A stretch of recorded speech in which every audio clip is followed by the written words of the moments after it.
নমস্কাৰ এই মুহূৰ্তত আহি পৰিছে সন্ধিয়া এটা গুৰুত্বপূৰ্ণ খবৰ। আজি হৈছে 13 মে বুধবাৰ। আপুনি যদি অৰুণোদয় হিতাধিকাৰী হয় তেন্তে আপোনাৰ বাবে আহি পৰিছে ভাল খবৰ, কিয়নো অৰুণোদয় হিতাধিকাৰীসকলে 1250 টকা আগতে পাইছিলে, এতিয়া 3000 টকালৈকে লাভ কৰিব। আৰু আপুনি যদি ৰেচন কাৰ্ডৰ হিতাধিকাৰী হয় তেন্তে আপুনি লাভ কৰিব সুলভ মূল্য বহুতো বস্তু লাভ কৰিব এতিয়াৰ পৰা। মিঠাতেলৰ লগতে চাউল, চেনি, দাইল আদি লাভ কৰিব। আৰু আপুনি যদি কৃষকৰ ধন পায় তেন্তে আপোনাৰ বাবে আহি পৰিছে ভাল খবৰ, কিয়নো কৃষকসকলে একাউণ্টত সোমাব টকা। আৰু আপুনি যদি নতুনকৈ জিঅ'টেক কৰিছিল ঘৰৰ কাৰণে তেন্তে আপোনাৰ বাবে আহি পৰিছে ভাল খবৰ, কিয়নো নতুনকৈ জিঅ'টেক কৰাসকল আৰু যিসকলে জিঅ'টেক কৰা নাই তেখেতসকলৰ বাবে আহি পৰিছে ভাল খবৰ, কিয়নো নতুনকৈ জিঅ'টেক কৰিবৰ কাৰণে পঞ্জীয়নবোৰ খুলি দিব। আৰু আজিৰ ভিডিঅ'ত কিবা এটা ৰাজনীতি খবৰ লগতে অৰাজনীতি খবৰ যোগত হৈছে। এনেকুৱা ধৰণৰ খবৰসমূহ চাবলৈ চেনেলটো ছাবস্ক্ৰাইব কৰি ভিডিঅ'টো এটা লাইক কৰি দিবলৈ লৈছে। আজিৰ প্ৰথমটো ৰাজনীতি খবৰ। ভাৰতৰ প্ৰধানমন্ত্ৰী নৰেন্দ্ৰ মোদীয়ে বিদেশ যাত্ৰা যাবলৈ মানা কৰিছিল আৰু ভাৰতৰ পেট্ৰল ডিজেল কমকৈ ব্যৱহাৰ কৰিবলৈ মানা কৰিছিল। তেন্তে তাৰ পিছতে অসম চৰকাৰ কেবিনেটৰ ফালৰ পৰা কেইবাটাও গুৰুত্বপূৰ্ণ মন্তব্য আগবঢ়াইছে যে কোনো চৰকাৰী বিষয়া, কৰ্মচাৰী আৰু মন্ত্ৰীয়ে পৰৱৰ্তী 6 মাহ নিজৰ খৰচতো বিদেশ ভ্ৰমণ কৰিব নোৱাৰিব বুলি মন্তব্য কৰিছে অসমৰ মুখ্যমন্ত্ৰী হিমন্ত বিশ্ব শৰ্মা। চৰকাৰে আৰু কেৱল চিকিৎসাজনিত কাৰণত আৰু মুখ্যমন্ত্ৰীৰ আগতীয়াকৈ অনুমতি লৈ চৰকাৰী ভ্ৰমণ কৰিব পাৰিব বুলি মন্তব্য কৰিছে, কিয়নো যিসকলে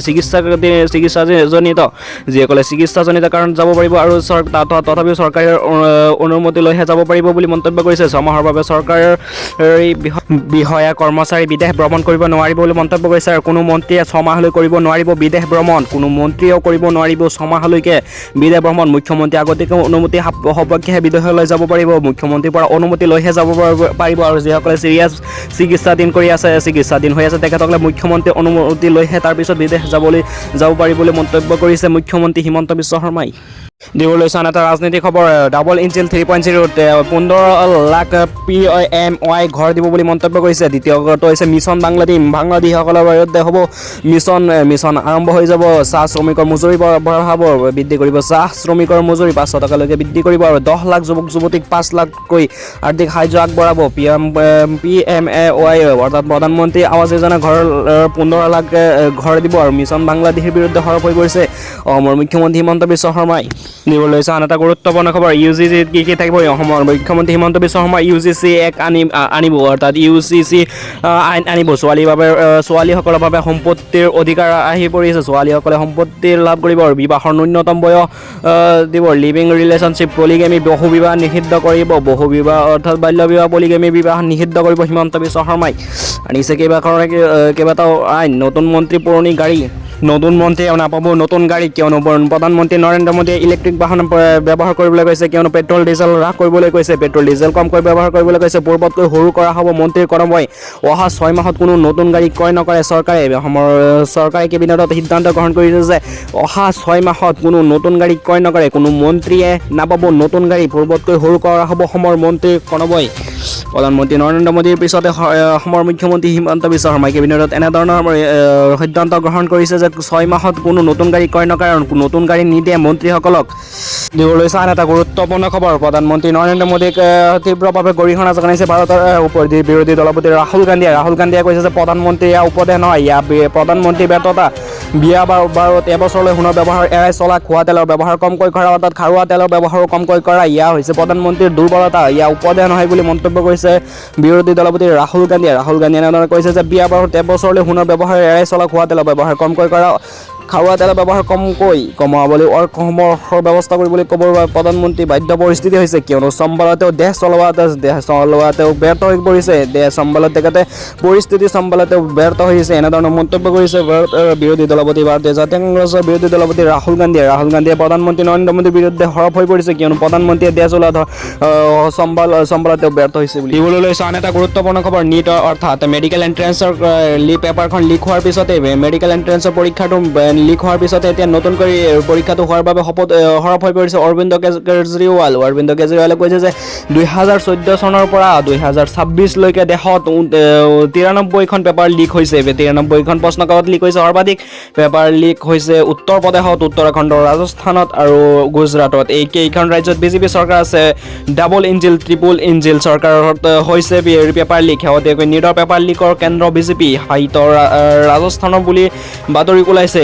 93টা পেপাৰ লিক হোৱাৰ ফলত দেশৰ 6 কোটি শিক্ষিত যুৱক যুৱতীৰ জীৱন ধ্বংস কৰি পেলোৱা হৈছে।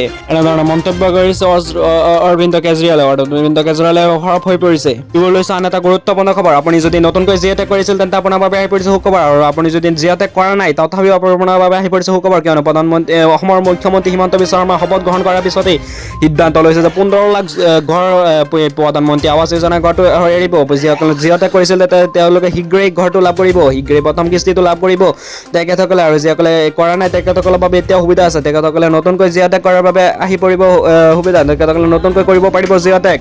আপুনি যদি এতিয়াও জিঅ'টেক কৰা নাই তেন্তে আপুনি কৰিব পাৰিব, আৰু আপোনাৰ লিষ্ট কৰি এতিয়াও আহি পৰিছে। আপুনি পঞ্চায়তৰ প্ৰেচিডেণ্ট অৰ্থাৎ সভাপতিক লগ কৰক, তেন্তে খবৰটো পাই যাব।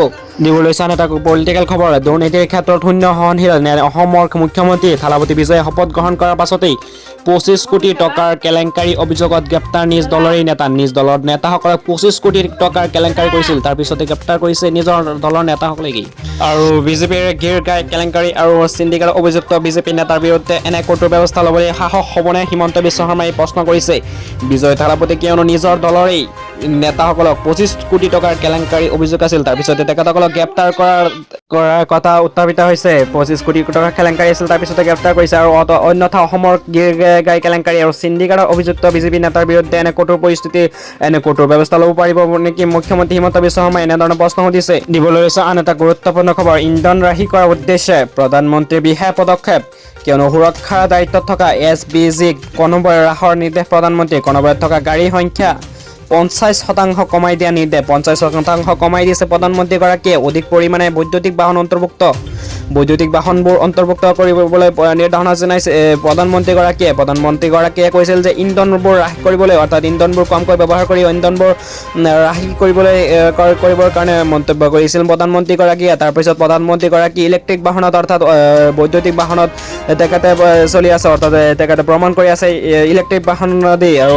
ৰাইজক আৰু জনসাধাৰণক উদ্দেশ্য জনাইছে যে তেখেতসকলে ইন্ধন ব্যৱহাৰ কমকৈ কৰিবলৈ, আৰু যান বাহনত উঠিবলৈ হ'লে তেখেতসকলে বৈদ্যুতিক যান বাহন ব্যৱহাৰ কৰিবলৈ আহ্বান জনাইছে জনসাধাৰণক।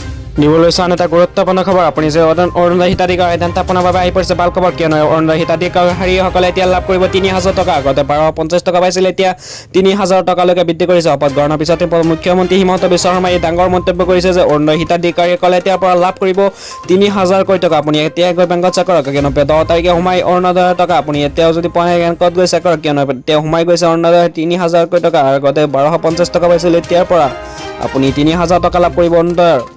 লৈছে আন এটা গুৰুত্বপূৰ্ণ খবৰ। আজি সম্পন্ন নহ'ল চেমকানু মহন্তৰ জামিন আবেদন শুনানি, কিয়নো চেমকানু মহন্তৰ আজি জামিনৰ শুনানি আছিল। আজি তেখেতৰ জামিনৰ শুনানিটো সম্পন্ন হোৱা নাই। ন্যায়াধীশ পাৰ্থিৱ জ্যোতি শইকীয়াই শুনানি গ্ৰহণ নকৰাৰ বাবে সম্পন্ন নহ'ল চেমকানু মহন্তৰ জামিনৰ শুনানি। আজি আছিল চেমকানু মহন্তৰ জামিনৰ শুনানি।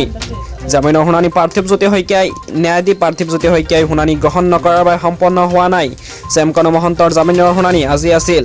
দিবলৈ লৈছে আন এটা গুৰুত্বপূৰ্ণ খবৰ। আজিৰ পৰা দেশত বৃদ্ধি হৈছে সোণৰ দাম, কিয়নো প্ৰধানমন্ত্ৰীগৰাকীয়ে সোণক লৈ বৃহৎ মন্তব্য কৰিছিল যে এবছৰলৈ জনসাধাৰণক সোণ ক্ৰয় নকৰিবলৈ কৈছিল। তাৰপিছতে সোণৰ দাম ভাবিছিল ৰোধ কৰিব, সোণৰ দাম কমকৈ কৰিব। তাৰপিছতে এই সোণৰ দাম বৃদ্ধি হৈছে দেশত। সোণৰ দাম বৃদ্ধি 6ৰ পৰা 15% কেন্দ্ৰীয় চৰকাৰে বৃদ্ধি কৰিলে সোণৰ আমদানি শুল্ক। তাৰপিছতেই সোণৰ দাম বৃদ্ধি হৈছে। প্ৰধানমন্ত্ৰীয়ে সোণ ক্ৰয় নকৰিবলৈ কৰা আহ্বানৰ পিছতে সোণৰ আমদানি শুষ্ক হৈ পৰিছে। এতিয়া সোণৰ দাম বৃদ্ধি হৈছে, সোণৰ আমদানি এতিয়া অসম ভাৰতলৈ নাখায়, সেইকাৰণে সোণৰ দাম এতিয়া বৃদ্ধি হৈছে। প্ৰধানমন্ত্ৰীগৰাকীয়ে যিবোৰ আদেশ দিছিল যে সোণৰ দাম বিক্ৰয় নকৰিবলৈ, তাৰপিছত সোণৰ বৃদ্ধি হৈছে সোণৰ মূল্য।